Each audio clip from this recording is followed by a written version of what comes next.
목회자 컨퍼런스 월요일부터 목요일까지 잘 다녀왔습니다. 그래서 좀 받은 은혜를 여러분과 오늘은 간증식으로 또 보고식으로 나누려고 합니다. 처음에는 그 컨퍼런스를 1년에 꼭 2번씩이나 이렇게 해야 되나 그런 생각을 했었어요. 그냥 한 번만 해도 되지 않을까. 근데 몇 번 다녀보니까 이렇게 6개월에 한 번씩 가서 이렇게 또 점검하고 재충전 받는 그런 것이 참 유익하다는 것을 알게 됐습니다. 여러분 평신도 세미나 가보신 분들은 알지만은 처음에는 이렇게 부담 없이 갔다 오라고 그랬잖아요, 제가. 근데 갔더니 굉장히 부담스럽죠. 하루 종일 앉아가지고 이 강의 듣는 게 사실은 쉬운 건 아닙니다. 처음부터 그렇게 얘기하면 아무도 안 가니까 그냥 가서 그냥 놀러 갔다 오시라고 이제. 근데 또 가면 은혜가 또 있죠. 가서 은혜 받고 오셨는데. 자, 이렇게 하루 종일 강의를 듣는 것이 뭐 쉬운 건 아니겠지만 그럼에도 불구하고 갈 때마다 뜨거운 이런 눈물을 좀 회복을 하고 또 훌륭한 목사님들을 보면서 제 자신이 얼마나 참 엉터리인가 그런 것들도 좀 깨닫고 부끄러워가지고 이렇게 겸손과 도전의 은혜를 받고 옵니다. 그래서 나보다 못한 목회자들하고 어울리면요 내가 괜찮은 줄을 착각해요. 근데 훌륭한 목사님들하고 어울리면 내가 얼마나 참 형편없나 아직도 멀었나 그런 것들을 생각하고 도전을 받고 잘해야지 그런 생각을 합니다. 그래서 여러분들도 신앙 좋으신 분들하고 많이 어울리시기 바랍니다. 아멘. 그래야지 도전이 되죠. 나도 저렇게 되고 싶어. 나보다 신앙 없는 사람들하고만 맨날 어울리면 또 이게 자기가 신앙이 굉장히 좋은 줄 착각을 합니다.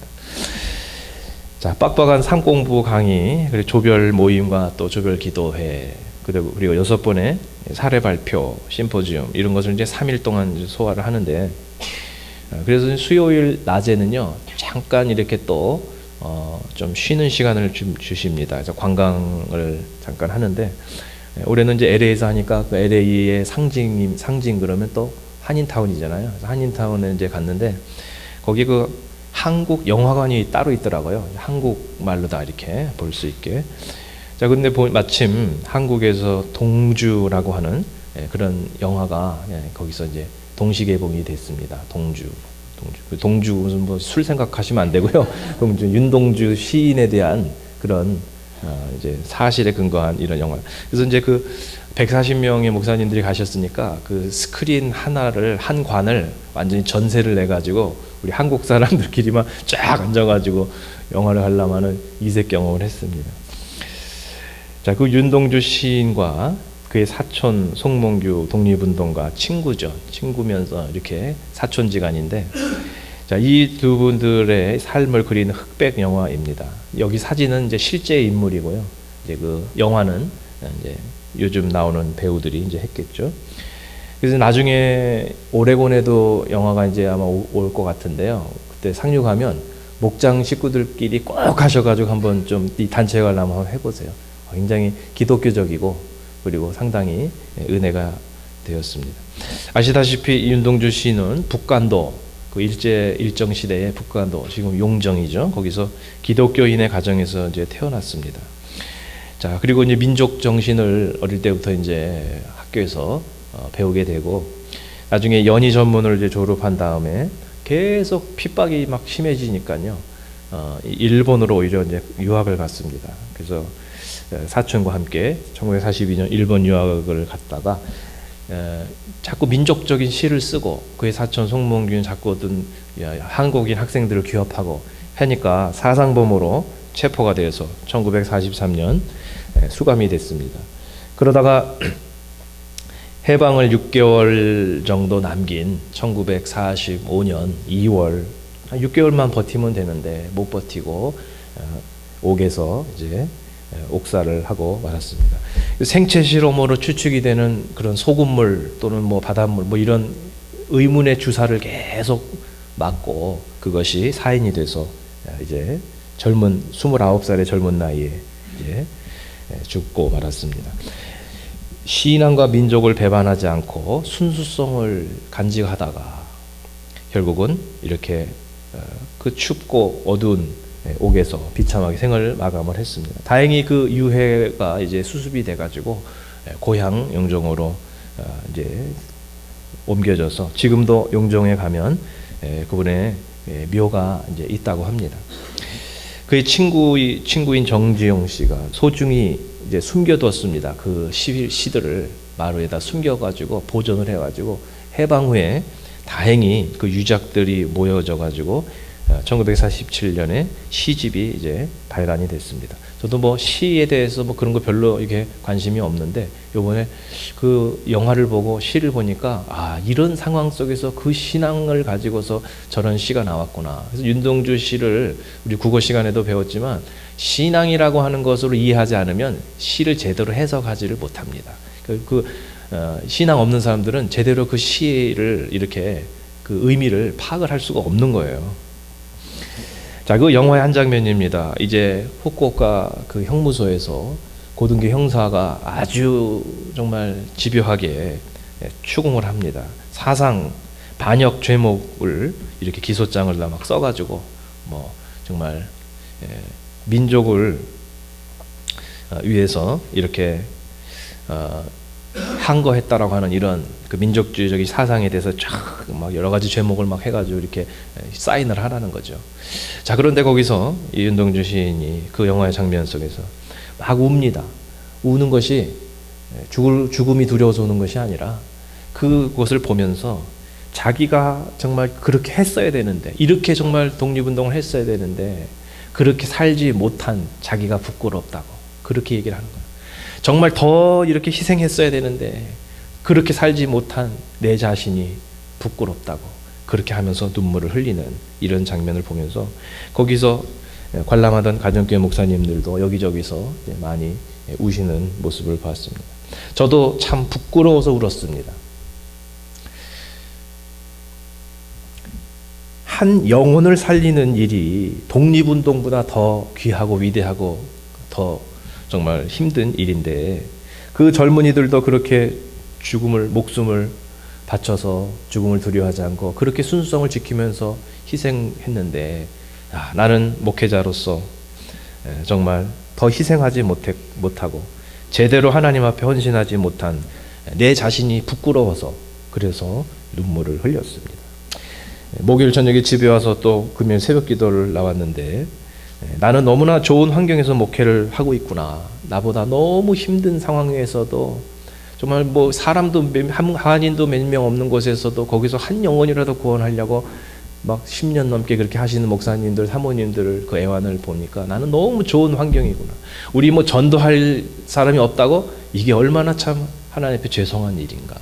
우리는 정말 많은 일을 할 수 있는 환경 가운데 있는데 그렇게 하지 못했구나. 감사하기도 하고 부끄럽기도 해서 그렇고 너무 희생 없이 한 영혼을 구원하겠다라고 하는 내 자신이 너무나도 부끄러워서 또 울었고 많은 영혼을 주님 앞에 인도하지 못했던 가정교회를 지금 한다고 하면서도 뭐 정말 제대로 이렇게 영혼들을 구원하지 못하는 내 자신이 부끄러워서 또 울었습니다. 자, 오늘 사도 바울의 이 말씀도 이런 맥락입니다. 바울이 선교 활동을 할 때 죽음의 위협을 굉장히 많이 당했습니다. 또 유대인들로부터 많은 핍박을 받았습니다. 복음을 전하니까 이단 취급을 당했습니다. 다행히 그와 동행했던 의사 누가가 이 모든 행적을 기록을 해서 그것이 사도행전이 됐고 또 옥중에서 이 성경을 바울이 남겼기 때문에 우리가 그의 이런 행적을 알게 된 것이지 만일에 그런 기록이 전해지지 않았다면 우리는 바울이 누군지도 모르고 그리고 그가 얼마나 희생했는지도 전혀 모른 채 아마 우리는 그렇게 살아가고 있을 것입니다. 자, 이렇게 그 귀중한 일을 바울이 했습니다. 그 복음이 이제 유럽으로 전파가 되고 그 복음이 이제 우리들까지도 이렇게 미국을 돌고 아시아를 향해서 이렇게 왔습니다. 그래서 우리가 오늘 하나님을 이렇게 믿고 있는데 이런 귀중한 일을 그가 했음에도 불구하고 그는 정당한 대우를 받지 못했고 또 그 당시에 유명한 사람도 되지 못했고 무명한 자 같았고 모든 것을 잃어버린 자로서 세상적인 관점으로 하면 바울은 실패자였습니다. 자, 그러나 하나님의 관점에서 그 복음 전도자들은 하나님 나라에서는 유명한 사람이었고 세상에서는 뭐 무명인이었지만 하나님 나라에는 유명한 자예요. 모든 것을 잃어버린 것 같았지만 사실은 모든 것을 가진 성공자였다라고 하는, 가장 행복한 사람이었다라고 하는 고백을 오늘 바울이 하고 있는 것입니다. 그래서 그런 고난 속에서도 그 6절에 보니까 깨끗함을, 그 순수성을 결코 타협하지 않고 잃어버리지 않았다라고 하는 이런 고백. 자, 바로 전도자는 실패한 전도자라는 없다라고 하는 이런 고백인 것입니다. 그래서 오늘 설교 제목이 실패한 전도자인데요. 사실은 물음표를 하나 붙여야 되죠. 실패한 전도자, 그런 건 없다. 단지 전도에 순종하지 않는 것이 최대의 실수요 실패지, 우리가 하나님 앞에 복음에 순종해서 살아가다가 열매가 부족한 것은 그거는 결코 실패가 아니다 라고 하는 것을 여러분 기억하시기를 부탁합니다. 컨퍼런스 마지막 날에 이제 가정교회에 그 순수한 그 영혼구원에 대한 정신을 타협하지 않고 세상의 어떤 성공에 대한 야망을 포기하면서 정말 그 한 영혼만을 위해서 목회를 하다가 지난달 은퇴하신 훌륭한 목사님이 계셔요. 그분이 이제 나오시라고 해가지고 그분에게 권면의 말씀을 듣는데 평생 그 자신의 그 엑기스를 거기다가 한 10분 동안 후배들에게 다 이렇게 말씀을 해주셨어요. 그걸 듣고 우리가 너무 많이 도전을 받았습니다. 그래서 잠깐 요약을 드리면 이런 내용인데요. 그분이 이러는 거예요. 은퇴를 하고 은퇴하기 전에 이렇게 하나님 앞에 기도를 드렸대요. 하나님, 제가 너무 부족한 사람이라서 사실은 목회를 하면 안 되는데 목회할 수 있는 능력이 없는 사람인데 하나님 부르셔서 순종해서 하긴 했습니다. 근데 너무 좀 잘 못했습니다. 그래서 다시 한번 목회를 하라 그러면 조금 더 잘할 수 있을 것 같습니다. 그렇게 기도를 했대요. 그때 하나님이 아니다 그러시더래요. 내가 기대한 것은 목회가 아니라 바로 너였다. 하나님의 관심은 네가 많은 일을 하는 것이 아니라 바로 너를 나는 관심을 갖고 지켜봤다. 그런 말씀을 들었다는 것입니다. 뭔가 많은 업적을 남긴 것이 목회가 아니라 목회하는 바로 나 자신이 최대의 은혜를 받았고 최대의 축복을 받았다라는 그런 고백을 하시는 겁니다. 가정교회를 하면서 하나님의 꿈을 놓치지 않고 계속 붙들었던 것이 가장 큰 은혜였다. 하나님이 기뻐하시는 길을 걸어가면 교회가 작아도 괜찮고 커도 괜찮고 모두가 하나님 앞에 순종할 때는 성공한 사람이다. 실패자는 없다. 유일한 실패는 하나님의 그 꿈을 잃어버린 것이 실패다라는 그런 권면을 하십니다. 왜 사역을 하면서 우리가 흔들리는지, 왜 우리가 패배감을 갖게 되는지 그걸 생각해 보니까 우리 내면 깊은 곳에 아직까지도 성공에 대한 인간의 야망이 남아있기 때문에 좌절하고 실패감을 느끼고 이렇게 하는 것이지, 결코 그런 것을 내려놓으면 우리의 마음은 패배감이 없다. 내 목회에 매여서 내 교회 하는 것이 아니라 자꾸 남들과 비교하는 것이 아니라 하나님의 나라에 초점을 맞추고 살아가게 되면, 그러면 우리는 모두는 성공한 사람이다 라고 하는 그 말씀을 들으면서 특히나 정말 어렵게 목회하시는 분들이 참 많은 위로를 받았습니다. 저와 여러분이 사는 이 세상은요, 무한 경쟁 사회입니다. 그리고 성공이 최대의 미덕이 되는 시대입니다. 그래서 아무리 2단도요, 교회가 커지면 나중에 2단 안 되더라고요. 그리고 아무리 잘못한 사람도 돈만 있으면 그 사람이 나중에는 아주 명예로운 사람이 된다는 거죠. 1등이 아니면 모두 실패자로 낙인 찍히는 세상입니다. 그런데 교회만큼은 그것을 따라가서는 안 되겠습니다. 신약 교회는 결코 그렇지 않았다는 것입니다. 예수님의 삶도 결코 그렇지 않았습니다. 오늘 바울의 삶도 결코 그렇지가 않았습니다. 성공이냐 실패냐 그 관점이 아니라 하나님의 나라, 하나님의 꿈, 한 영혼에 대한 그 정신을 끝까지 타협하지 않고 순종하고 나아가느냐, 그것이 정말 중요한 것이다. 이런 삶을 바울이 오늘 고백하고 있습니다. 자, 한번 바울의 이 말씀 한번 우리가 고린도후서에 있는 것을 한번 쭉 살펴보면요. 고린도후서 10장 10절을 한번 여러분 보세요. 자, 한번 읽어보시기 바랍니다. 시작. 그들의 말이 그의 편지들은 무게가 있고 힘이 있으나 그가 몸으로 대할 때는 약하고 그 말도 시원하지 않다 하니, 네, 바울은 한마디로 이 설교를 잘 못하는 사람이에요. 언변이 좀 부족한 겁니다. 말이 청산유수 그런 사람이 아니에요, 바울은. 자, 고린도 후서 11장 27절 다 같이 시작. 또 수고하며 애쓰고 여러 번 자지 못하고 줄이며 목마르고 여러 번 굶고 춥고 헐벗었노라. 네, 한마디로 가난과 배척을 당한 사람입니다. 목회자로 말하면 어느 교회를 갔는데 이게 부응이 안 돼가지고 이 사례비도 제대로 못 받고 그냥 뭐 허름한 이런 삶을 살아가는, 남들이 보면은 아유 목회 실패했나봐 이렇게 보는, 또 교회에서 쫓겨나는 그런 사람이 실패자죠. 실패자. 자, 고린도후서 12장 7절에서 우리 9절 한번 보겠습니다. 시작. 여러 계시를 받은 것이 지극히 크므로 너무 자만하지 않게 하시고 내 육체에 가시고 사단의 사자를 주셨으니 이는 나를 쳐서 너무 자만하지 않게 하려 하심이라. 이것이 내게서 떠나가게 하기 위하여 내가 3번 주께 간구하였더니 나에게 이르시기를 내 은혜가 내게 족하도다. 이는 내 능력이 약한 데서 온전하여짐이라 하신지라. 그러므로 도리어 크게 기뻐함으로 나의 여러 약한 것들에 대하여 자랑하리니 이는 그리스도의 능력이 내게 머물게 하려 함이라. 육신의 질병을 앓고 있었습니다, 바울은. 그래서 하나님 앞에 기도를 했어요. 사람들이 나를 인정하지 않습니다. 내가 이렇게 병까지 있으니까 더 무시당합니다. 예를 들어서 여러분, 목회자가 맨날 골골하고 막 그냥 맨날 콜록콜록하고 그리고 맨날 그냥 병원 다니고 그러면 여러분 기도 받고 싶겠어요? 아유, 그 기도 어디 아프냐고 기도해 줄까? 그러면 목사님이나 기도하세요. 목사님이나 좀 건강하세요. 맨날 그냥 병원 다니지 마시고 그렇게 생각하지 않겠어요? 근데 바울이 하나님 기도를 했어요. 좀 낫게 해주세요. 안질인지 간질인지 그건 확실히 모르는데 좀 기도했어요.